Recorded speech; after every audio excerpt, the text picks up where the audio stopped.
See that, how did it happen?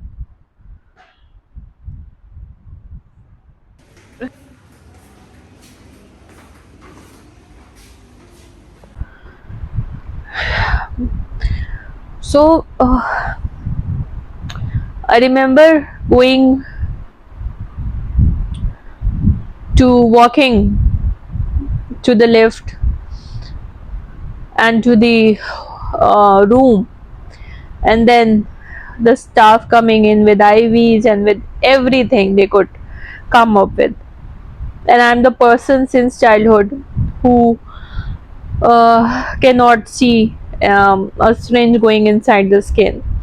I have a lot of fear. My family knows how fearful I am about this, but it all happened. I just left everything to Allah because He plans everything and He plans the best for you. I was in pain. There were two people with me at that time, my mother and my husband, and they both were like, today is the last day, and last day of this pain, and inshallah you will be out of this.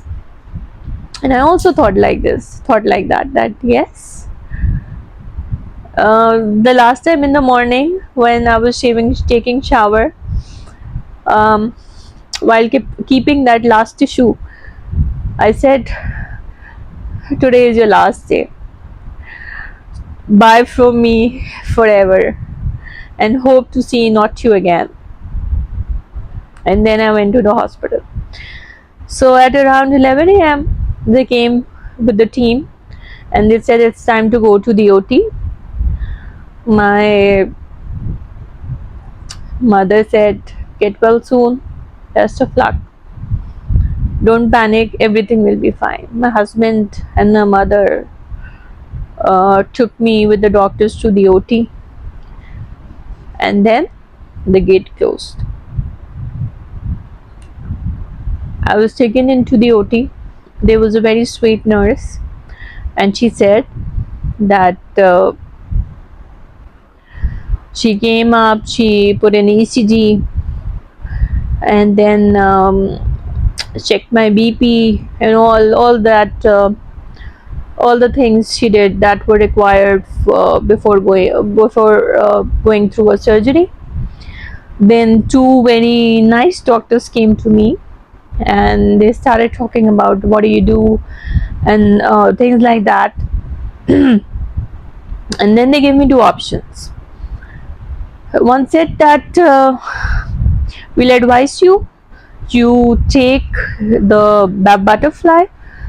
I think it's a kind of anesthesia that's put into your spinal cord. They inject it into your spinal cord, and your lower body is numb with it, but your upper body is working, like your hands and you are in your senses, you are awake, you can hear everything, but you cannot feel your lower body. During both my pregnancies, they were alhamdulillah normal ones, so I didn't had any idea of that butterfly and that sort of anesthesia. But my blood pressure started to rise, and when they checked it, they said, why are you getting hyper? Relax, we'll tell you the pros and cons. The general anesthesia is very easier for you. We'll give it to you because your reports are perfectly fine for both of them, but if we give you the second one, the butterfly one, your body is going to be numb for around 6 hours and you won't feel the pain. But in the general one, you will feel the pain as soon as like within an hour. I said give me general one because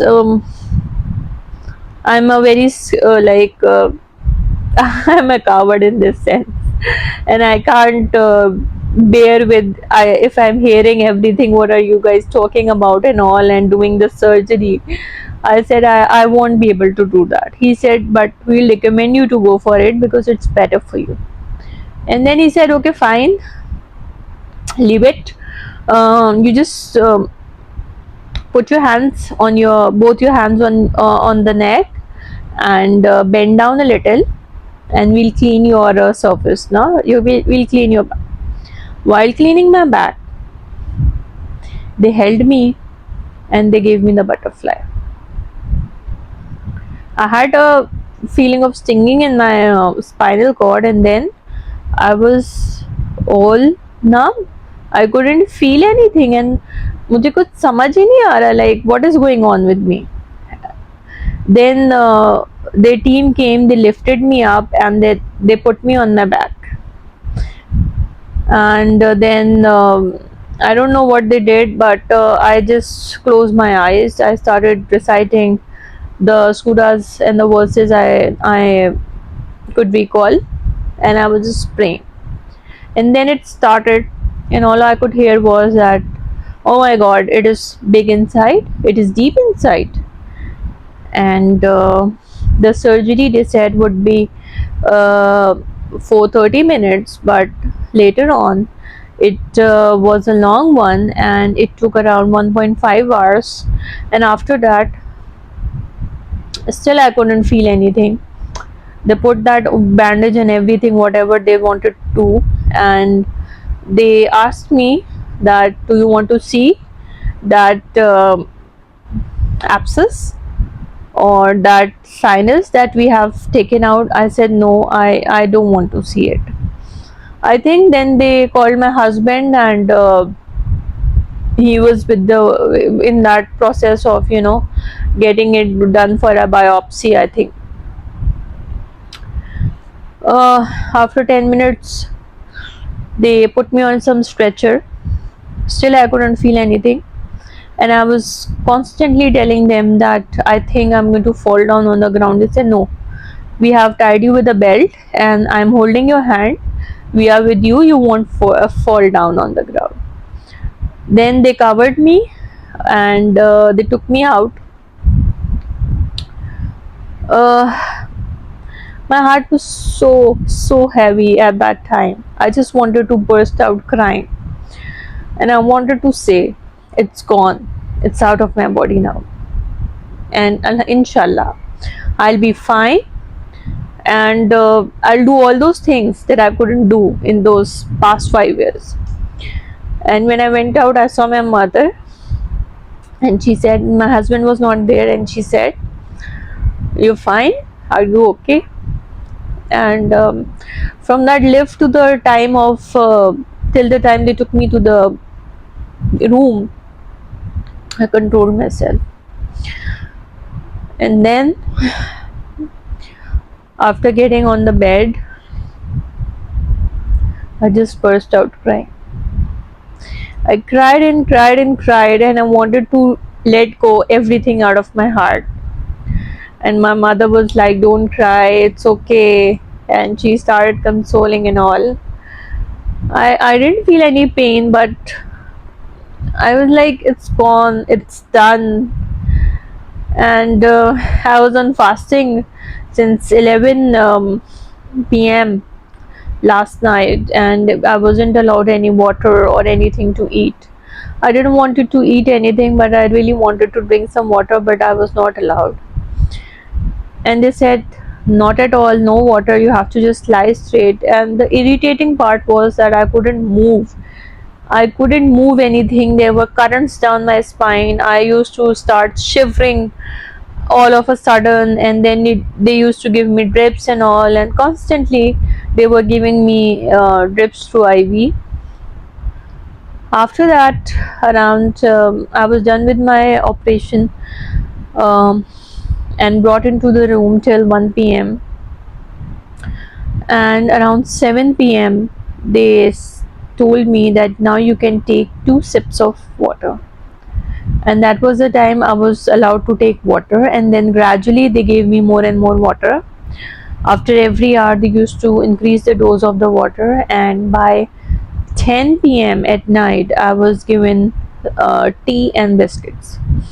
And after that I was able to talk properly, but the numbness had deteriorated, and I started feeling the pain, and it was heavily bleeding. I was all wet, and but but the general staff was not allowed to change my dressing. And then the nurse from OT came, and dressing was arranged by 1 a.m. at night. And after that, they gave me some painkillers, and I slept at around 3 a.m. And then the next day around 4 p.m. I was discharged and I came back home. So this journey was very painful, and the most painful part of it is the dressing that is done twice a day. No words for that. But I am really hopeful that I will recover, inshallah. There were a lot of people who came in, who showed up, who showed their love, who showed their affection, and I felt that how much I've loved, how much I'm surrounded by so lovable people, and people who cared for me, who cook meals for me, who call me every day and ask, how are you? How are you feeling? You will be fine. Kids are fine. Everything is fine. My husband, who is looking after me. I have a lot of mood swings because I just have to lay in bed. I can't walk. I can't sit. Even it has been 17-18 days post surgery and I'm unable to walk. I have to use a stick to walk, but I'm recovering, and I'm glad that I'm recovering. Allah has given me this much strength, and He tests people through good times and through difficult times just to check that how much we remember Him. And I'm really glad that a time will come, maybe 2 months, 3 months after my surgery, I'll be able to walk, and I intend to perform my Hajj, inshallah, this year or next year,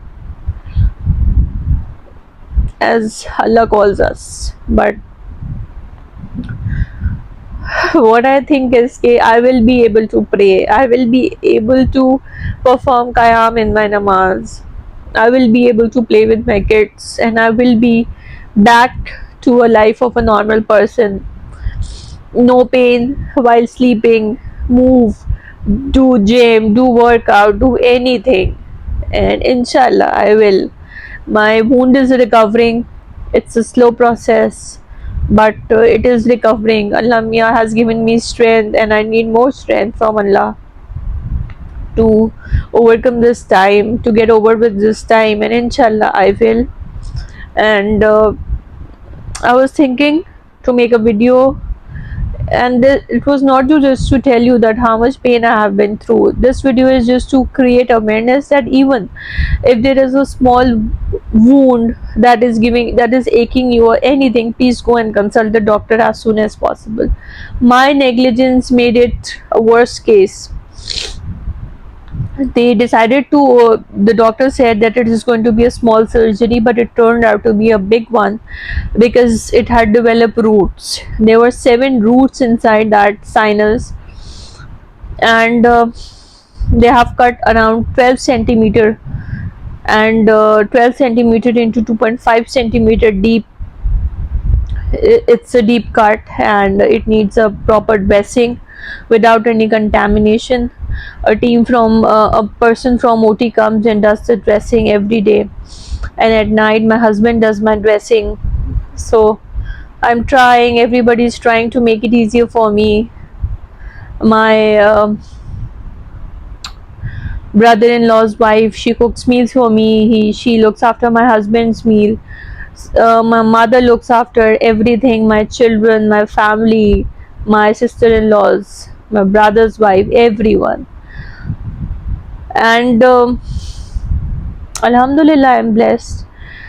So for people who, if you develop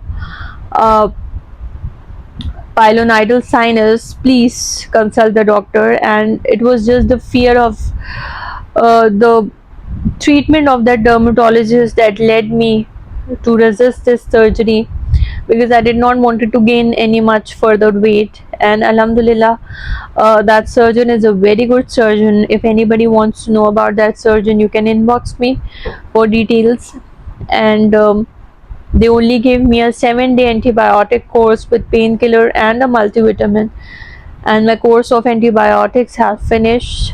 And now, after 15 days, I've stopped using my painkillers. I've started to walk a few steps and I'm getting back to my life.